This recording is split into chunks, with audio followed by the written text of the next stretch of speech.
You need to learn how to brag about yourself. Like, you need to. And that's another point of what are the judges looking for. You need to be comfortable tooting your own horn without blowing it, is what I say. How do you know how to toot your own horn without blowing it?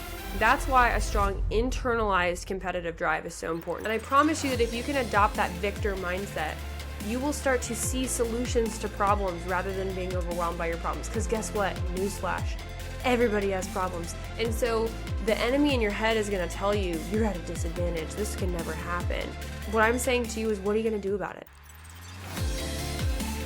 Well, sit back and relax and enjoy this episode of the Powerhouse Podcast, the #1 pageant podcast in the world. I'm your host, Coach Megan, 2-time former Miss Nebraska, and now loving wife and CEO and in ministry, all the things. And today we're going to be talking about the top 10 questions about pageantry on the internet. Now, this is hilarious to me. I did some research, okay? There's a really cool, actually, resource called alsoasked.com. This is not an ad for them. And diving right into it, basically what you can do is you can type in like the word pageant, for example, and it will give you the top 100 actually things that people are searching for when it comes to pageants. So I'm going to pick 10 of them today. Maybe we can do a part 2 in the future. And yes, I've got lioness hair energy today for all of our YouTube watchers who are not audio podcasters. They're visual podcasters as well. And I was very fascinated by some of the questions that people came up with. So I have prioritized these thinking of my audience because you guys know more about pageants than idiots on the internet. But so I'm going to make sure that the 10 that I picked are actually relevant to you guys. It's not just like, what is a pageant? And also the parts of speech that people Google is pretty funny, if I do say so myself. Okay, so the first question, the #1 question when I typed in how to win a pageant, okay, so when I just typed in pageant, it was like, what's the #1 British pageant? And a bunch of these things that just don't apply to most of you. So I picked questions that apply to most of you guys. So the #1 question when I typed in how to win a pageant, the #1 is, what do pageant judges look for? Okay. And then there were 10 questions. I'm squinting my eyes because I'm trying to read all of these at the same time. And so there were 10 questions underneath of this. 1 was, how do you nail a pageant interview? Valid. 2, how do you stand in a pageant interview? 3, what qualities should a title holder have? We're going to answer that. How tall do you have to be in a pageant? I can see why people would ask that. What is the dress code for pageant judges? Not relevant to you guys. What do you have to wear a dress to pageant, not to a pageant, just to pageant as a verb apparently. And how do you break a tie in a pageant? What qualities should a beauty queen possess? Okay, can I just say, by the way, maybe this just bothers me, but I cannot stand when people call it beauty queen. I just feel like that is so, and I'm not like this kind of person that gets triggered by things easily, I would say. But when people are like, oh yeah, Megan does beauty pageants, I'm like, you just insulted my intelligence. Is that just me, or does anybody else feel that way? I don't know about you, but I just am like gritting through my teeth like, how nice for you. You don't get it, you know? And then my next thing is I'm always like, you try being a judge for 5 seconds, you wouldn't last because you would crumble. So anyways, love that for them. But okay, continuing on. What qualities should a beauty queen possess? What counts as a pageant appearance? Let's talk about that. How long do pageants last? I almost had a very witty comment that came out of my mouth there because of recent decisions of certain national pageants that have been just a little silly. So, okay, all coming out of what do pageant judges look for. So let's start with what do pageant judges look for, okay? And I'm actually going to parlay this with what qualities should a pageant queen possess, because they're kind of similar, kind of different. Okay, so this will be question #1, question #2. What do pageant judges look for? What they look for unanimously is not a personality, not a height, a hair color, an ethnicity. None of that stuff matters, okay? What does matter is somebody that is charismatic, even if that's an introvert that's charismatic, which is totally possible. I've talked about that a million times. They look for someone that is detached from the result of winning because their identity is solid with or without the crown, even though they really want it. Judges look for someone with a strong competitive drive, but it's an internalized competitive drive. Let me dive deep on this one because there's a difference, okay? So a strong internalized competitive drive is different than an externalized competitive drive. What's the difference? Have y'all ever met somebody that just wants it really, really, really, really bad and they're verbalizing that externally? They're word vomiting on other competitors, even if they have totally the right heart.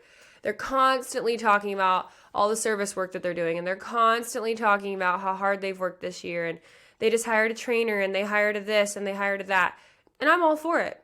I think you should hire me because I know how to help you, right? I think you should hire fitness coaches. I think you should hire nutritionists. Like, I believe in all those things, right? I have coaches. I have business coaches. I have mentors. I have pastors. I have coaches, blah, blah, blah, okay?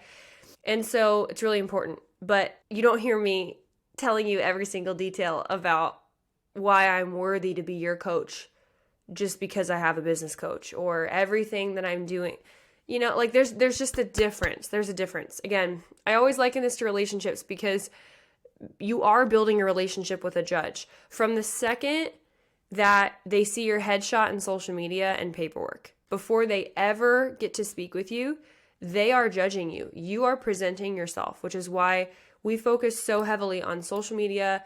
And I shouldn't say so heavily, but like we actually focus on it and we give you strategies for your social media being congruent with your paperwork, being congruent with your styling choices and all of that. And your headshot should look like you. Yes, it should look like a glam version of you. You should have a distinct style that is noticeable and repeatable, right? But the judges are looking for an it girl. And what that means is that your brand should be speaking. Let's make this number 3, 4, what are we on? That brand should speak. Loudly is not the word, but vividly is maybe the word, okay? But let's go back to the competitive drive for a second. So internalized competitive drive. Who has been around? All of you guys have, okay? And think about the girl who maybe won your last state pageant or your last national pageant. Even if they're not yappa all the time about how they're going to win, In fact, the best competitors don't. Every once in a while, a girl wins who slips through the cracks, who's super, let's just say, verbal about that, right? But for the most part, the most confident people, the people that are actually the best at their craft, I've noticed this in business my whole life, okay? Even academics, okay? Yes, there was that one annoying kid in your high school who talked about how smart they were and blah, blah, blah, blah. But that external processing is typically actually indicative of insecurity. So it's not...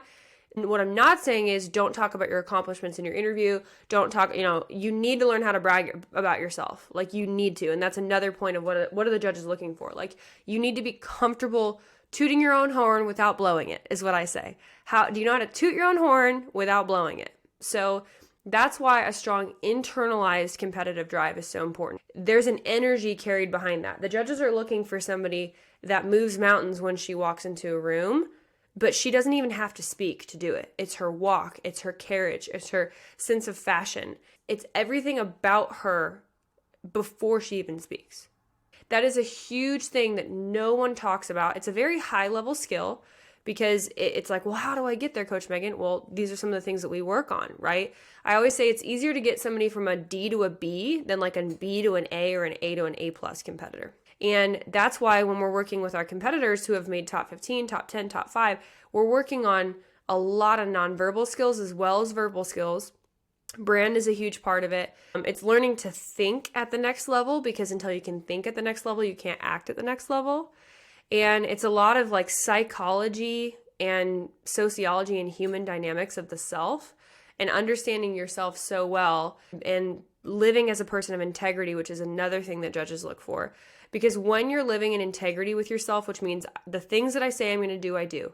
The things that I do are the same things as what I say, right? I'm not talking behind my own back within my own head saying you're going to go to the gym today, then you don't, right? I'd rather that you just tell yourself, I'm not going to go to the gym today and I'm going to relax. I'm going to watch Hallmark movies today. I'm going to enjoy myself, right? I'm going to choose to eat the ice cream or do the whatever, as opposed to always acting like kind of in this reactive state of your yes isn't yes and your no isn't no kind of a thing. And why does that matter? Because there's a sense of confidence and a sense of it factor that comes from people that just live in congruency, like period. They don't have to put a mask on. okay, now I'm pageant me, now I'm not pageant me. Like, that's exhausting, and people can notice that. But the biggest thing out of this that I think we've talked about the least on this podcast is the strong internalized competitive drive, okay? Now, another thing I just want to touch on here, I'm not sure, and maybe weigh in on this on our social media. I'm not sure that you can make someone competitive. I mean, I can't remember a time when I haven't been competitive. Whether it was a board game with my family, whether it was playing basketball, whether it was wanting to get every lead in every musical, every solo, wanting to beat my own last GPA. I just have a strong internalized competitive drive. It's just the way God made me, right? So I'm not, poo-pooing on anybody, but it's not anyone else's job but yours to lock in on the vision of what you want and deciding that you're going to go get it. I, as a coach, can't make you more passionate about winning blah, blah, blah than you. That's your job, And so it's also why we interview all of our coaching clients that we work with one-on-one via a strategy call, which if you haven't done one yet, please do it, because you'll get a lot of value from it and clarity, and also have an opportunity to work with us if you're the right fit. And what I see over and over with people that maybe aren't a right fit, that, we'll just say, hey, God bless you, we'll send you in a different direction, or maybe, hey, give it a year and come back to us. And we've had people that have listened to the podcast for 3+ years before they finally book a strategy call for one reason or another. And sometimes they're like, oh, I should have done this 2 years ago. And then sometimes they're like, no, now's the right time. Like, I wasn't at the level of maturity and I didn't want it bad enough, And sometimes something like a deadline, like aging out, or maybe a change in leadership is coming to the organization, or several people this year that I've already talked to, and we just opened applications this week, but several people that I've talked to are like, yeah, I'm graduating college and this is the year that I have to win, or else I have to make major life decisions when it comes to moving from medical school or getting placed in a job or whatever, that I will feel disingenuous actually competing for the pageant, because they're going to have to compete in a different state, or I just won't be able to give it my all like I will this year, because it's perfectly kind of in between maybe when they're graduating and when they'd start a career, and they can take a gap year or something like that. So anyways, but all that to say, like, your strong internalized competitive drive comes from wanting it, wanting to win. And there's a bunch of different things that we can talk about that relate to that, right? Because there could be some internal blocks, there could be some mental health stuff going on, like worthiness things. So that's why the first thing that we work on with all of our clients is mindset. Some need more mindset help than others. Some are rock solid and just need a little bit of tweaking. But that foundation of being able to accept great things for yourself and see yourself as the winner is the foundation of everything, because otherwise we're building a house on sand. And that's where people are, oh, fake it till you make it. I'm like, okay, yeah, to a certain extent. You do have to act as if, even when you don't emotionally feel the thing, you still have to act the thing, because we can't be ran by our emotions, or else, that's a losing battle. Like, you're just gonna, oh, it's cloudy. Okay, well, I'm just gonna be lazy today. That's ridiculous. Tell your emotions how to think, how to feel, and tell your body, no, we're getting up and we're doing this thing today.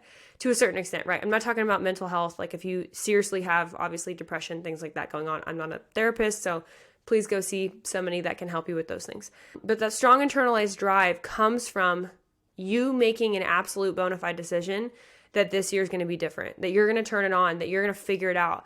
But where maybe you've gone wrong in the past is you've been too laissez-faire about, like, I just want to have fun. And some people, like, if you're competing for the first time, you just want to have fun. Great. Love that for you. But after that, right, I think that some people lie to themselves because they're afraid to say that they want it. They're afraid to say, to really dream about, like, what could this look like if I were to win, because they're potentially scared of the actions that they'll have to take and the change that they'll have to undergo, even though that change will be the best thing for them, because everything that you work on for pageants, when you do it the right way, makes you a better person overall. And why do I know that? Because it's been true in my life, my sister's life, who never really did pageants growing up very much. I did a few, Allie never did any.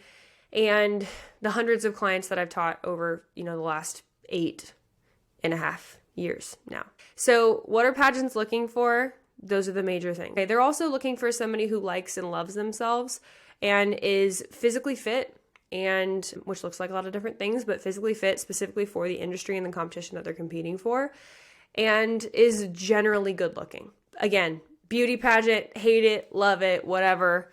It is a pageant where your looks matter, okay? So if you don't want your looks to matter and you don't want to work on them and you don't want to get good at hair and makeup, do something else. I'm just being honest, because you're doing yourself a disservice to invest your time, energy, and money into something that you're not willing to work on when a portion of what you need to work on are just the requirements for doing well. And that's not me being mean, I promise you. Like, this is me helping you, because so often we allow fear to keep us from the potential that actually really is in you. But it's just uncomfortable, right? It's uncomfortable to admit, I need to lose 20 pounds. It's uncomfortable to admit, I have an addiction to food. That's what I had to do, right?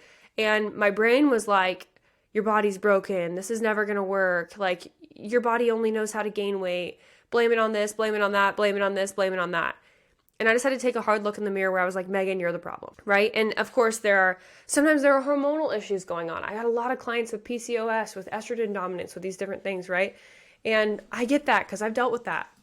But at the same time, we live in the information age where there are natural resources to fix a lot of those things for a few $100s a month. And again, I'm not a doctor. I'm not giving you medical advice. I'm just telling you from a decade of experience that when you want something, you will move mountains to go get it.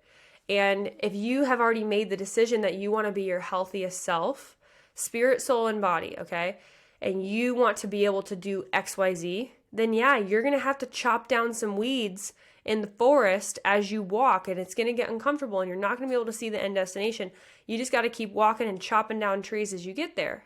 But it doesn't mean that there isn't an end destination for you, and it doesn't mean that it's not possible. You just may not like the uncomfortability that it takes to get there. And then here's the other thing, and I'm like really preaching now. Stop talking about other girls and diminishing how hard they've worked just because they beat you. I'm being honest. It ticks me off more than anything when people diminish, well, this girl's gotten first runner up every year, and that's because she has daddy's money, and that's because she does this, but I've done way more service than her. Okay, well, service is one aspect of competition, but it's not every aspect of competition. And jealousy doesn't look good on you. Can we just be honest? That's not cute. That's not what judges are looking for. Judges are not looking for a leader that makes excuses. Now, if we're talking privately and you're my client and you're venting because you're frustrated and because you're working super hard and you're having a moment where you're just like, I just need to vent right now. Now, Megan, slap me up the side of the face, remind me who I am, and let's keep it going. That's one thing. And I totally get it. We need people to process with. And that's why we have coaches and mentors and people, right? I get that.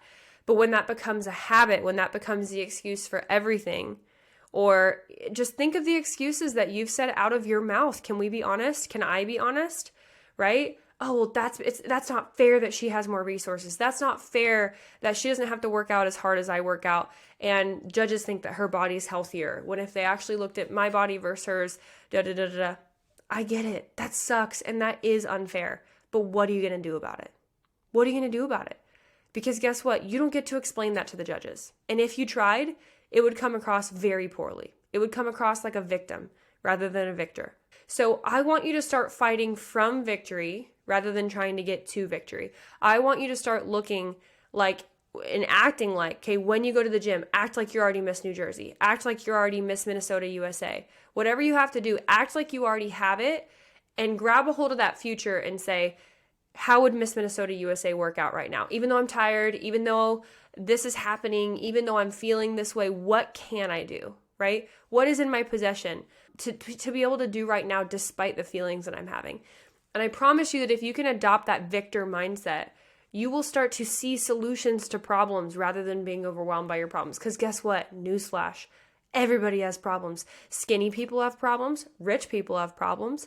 Middle class people have problems. People on the West Coast have problems. People on the East Coast have problems. I have problems. You have problems, right? And so the enemy in your head is going to tell you, you're at a disadvantage. This can never happen. This just isn't meant for you. And what I'm saying to you is, what are you going to do about it? And if you genuinely think, which I've had in some cases, if you genuinely think that, like, for example, if you would have to massively alter who you are in some way or do something unhealthy to win the crown, then don't do it. Then why are you trying to compete for a crown in a system that maybe isn't your flavor of tea, but something else is, right? Sometimes we get so locked in to this is the only way to be validated, right? But if you are already validated with or without a crown, you're already a victory, you're already a success, then how does that person walk in? They walk in and they're like, the world's my oyster. What do I want to do? I can do anything. What do I want to do? Right? And I promise you, like, if you adopt that mindset, you'll just start to see life and work through life so differently. You'll attract different things in your life. You'll attract a higher level of things into your life, and you'll make more money. You'll have better relationships. Better people will want to be around you. And therefore, the judges will also gravitate towards someone like you, because positivity is a staple of a role model. It's so important. And it can't be faked. It really can't. You can for a moment, but it's pretty easy to see through. And people have a really high or low, depending on how you look at it, BS-ometer today. They just do. Because so much in the world is fake. People are craving what is authentic and real, but also someone that is a superstar, that is at the top of their game, that they're like, other people will want to follow them. I want to be friends with her. I admire her. I respect her. I look up to her. And she's beautiful and talented and intelligent. Like, yeah, we have an interesting industry, right? Or we have to literally be it all, right? And at the same time, we get to share and be vulnerable too about the things that it took to get there, which is another huge thing that judges look for, that a lot of particularly high achieving people fail at, because they have no clue how to share their vulnerabilities. Probably the number one thing that I work on with Enneagram 3s, pretty much always, and some 8s. They have no balance of, like, it's either all sob story or no sob story, or they're terrified of going there. They could be seen as miss sob story because they don't want to be known as that. And I'm like, who says it's black and white? Like, you can show vulnerability and be strong at the same time. You just have to know the language patterns and practice exactly how to do it. That was 20 minutes just for one. We're not going to get through 10. Oh my gosh. Okay. Let's pick some other ones. So how do you stand in a pageant interview? I would say like 50% of pageants are sitting, 50% are standing. I like to switch between a T pose and like a regular, shoulder width apart stance. I think your hands are way more important than your feet. The one thing not to do if you're watching on YouTube is like cross your feet like this while you're standing, okay? So T pose, which is like a third position ballet style, or your feet directly apart. Don't cross at the knee though. Like, don't look like you have to pee, for lack of a better term, okay? That shows nervousness. One of the biggest ways to show dominance is through an open stance and through being able to take up more space, facing people with your shoulders. Go back and watch the episode on nonverbal communication if you have more questions about that. Okay, that was question 2. How tall do you have to be in a pageant? Things like Miss, Grand International, they have height requirements.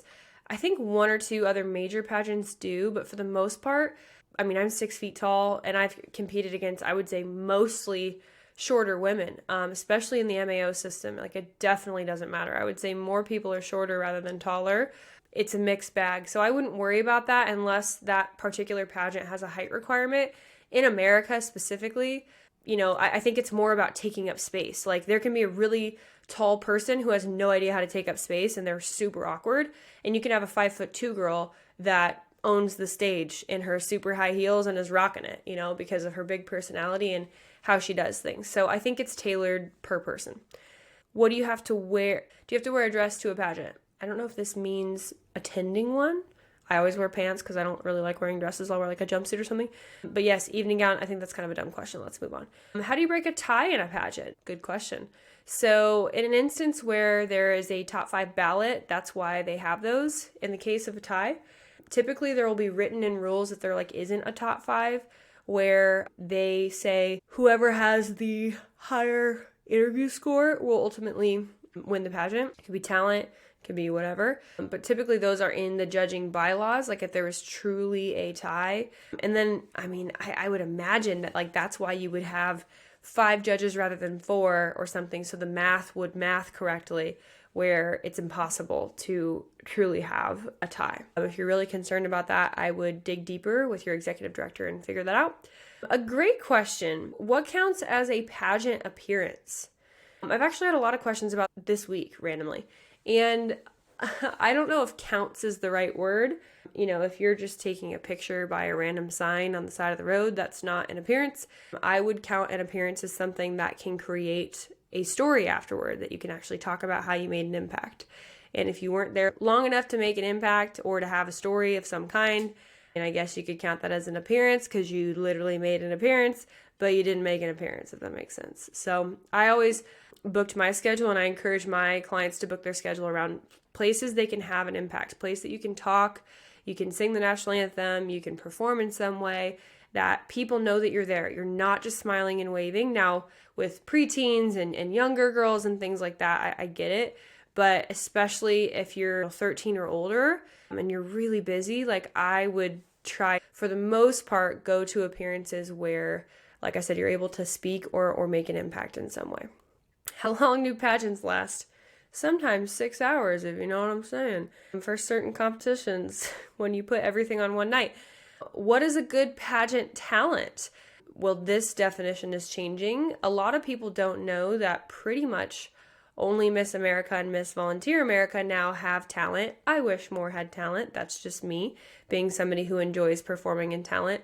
But yeah, the definition of talent is changing. In the America system, obviously, you can do a her story monologue now, which is cool. You know that has to be represented equally.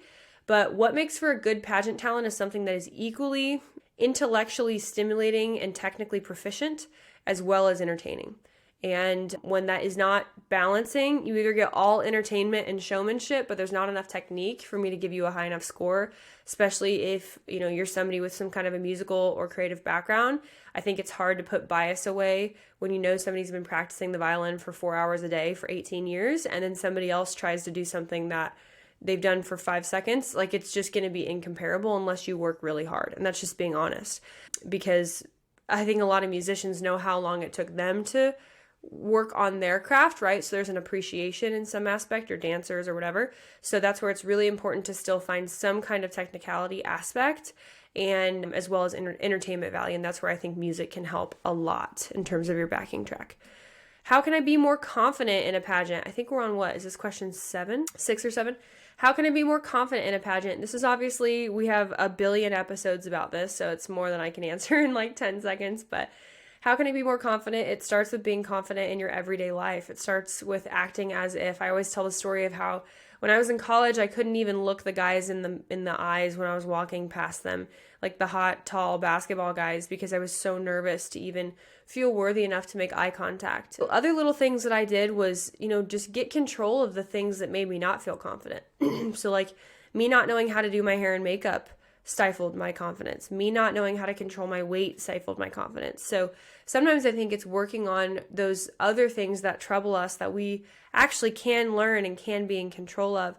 And then the other part of that, there is an acting as if element, and working on yourself and listening to podcasts and picking up, little tools here and there, like just little victories every day, and practicing being confident even before you really feel it, learning social intelligence and emotional intelligence, liking yourself, which I think there is an external and an internal component. I think there's also a component of people say know your worth. It's like, okay, well, how do I know my worth? Part of that is like understanding my personality, understanding what I'm good at, becoming good at something, becoming the top of the barrel at something. Like when you have a certain skill set that you feel like is viable in society, I think it gives you confidence to be the best at something, And so universally, if you look at people that are confident, they're either really funny and that's their thing, or they're really talented in some way, they're really intelligent in some way. And all of you guys can get there in some aspect, right? And so that's where, like in our coaching, we do a ton of like gift assessments where it comes to personality and just all these different things so that you can understand yourself so well that you can gauge kind of like what that could be for you in terms of your brand and what you bring to the table. Question 7/8. Let's see. How do you master a pageant talk? Let's just say that this is like what you say at an appearance. So I always tell my clients to create a keynote speech, 25 to 30 minutes, that they could give at an elementary school, a middle school, a high school, and a college. And it's really important to know the nuances and the differences of how you change your tonality, how you change how you deliver a message, even if it's the same message, because of who's in the room. Why does this matter? Because when you're in a room with judges who are oftentimes probably going to be 25 to 65, okay, you need to know how to read the room. Again, that's social intelligence, emotional intelligence. You need to know, okay, with this set of 5 people, how am I going to pique their interest, capture their emotions, and captivate their heart in a different way that I would deliver this information for an elementary school student. And so that's one of my favorite things to practice. And that's where going to schools, appearances, businesses, after school clubs, all that kind of stuff is a great practice ground for rocking your interview. What, according to you, is the most important part of a beauty pageant? I think they're all important. I think it's a fallacy that you can focus on one area more than the other and expect to win. Even USA just upped interview to 50%. So you can't skate by anymore with just body being 66% of your score and walk. And I'm excited about this direction. I think more than ever, you have to be your own brand inside and out, and you have to rock every phase of competition, or else you're just leaving points on the table and allowing someone else to surpass you because they worked on everything and you didn't. How long does it take to prepare for a pageant? At least 6 months, I would say. Like, start thinking about things to a year, I would say. Yeah, for the most part. Last one, kind of funny that people wonder about this. Can Miss Universe have tattoos? Apparently, the world wants to know this. And yes, they can. In fact, I want to say, I know for sure, like, our USA contestants that have even done well have had tattoos. Someone should look that up if a Miss Universe has actually had tattoos, though. I'm not 100% sure on that, but interesting question. So that's it for the top 10 questions, you guys. Again, if you haven't booked your strategy call yet, we'll put the links below for that. You can go to sessions.powerhousepageantry.com/chat, or you can DM us the word hire on Powerhouse Pageantry Instagram, and I'll help you set that up, or our team will help you set that up. It's been a pleasure speaking with you guys today, and we'll see you guys soon. Bye.